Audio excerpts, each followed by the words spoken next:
How do you go from this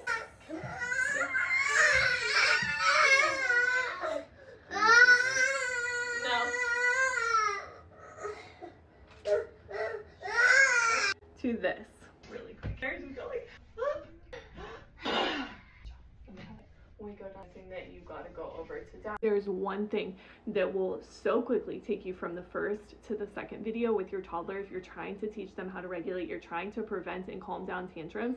It is not being harsher, it's not being stricter, it's not needing more punishments or more consequences. It's not even like validating their feelings more. It's something that I don't see anybody teach, and is the reason why moms can come into my world and see the tantrums decrease within a matter of like 48 hours. I have 4 little kids. I have some children who, when I tried to get them to take a deep breath, were like, okay, mommy, I feel better now. And then I have other kids, on the other hand, who, if I tried to get them to take a deep breath, would have been like, no, I hate deep breaths, like screaming, throwing, kicking stuff. It literally would have made things so much worse. The thing that makes the biggest difference, that's going to determine if you are successful or not successful with regulating your little one, is your timing.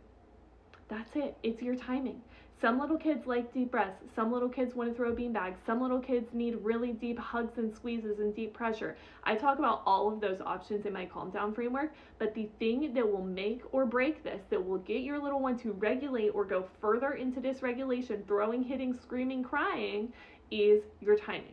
If you don't do the timing correctly, then you're adding more sensory overload onto an already dysregulated kid. I want you to imagine you're like in the middle of having a massive anxiety or panic attack. You can't breathe, you feel hot, sweaty, your heart is racing, you feel like your vision is going, your ears start ringing, and somebody's like, well, have you tried taking a deep breath yet?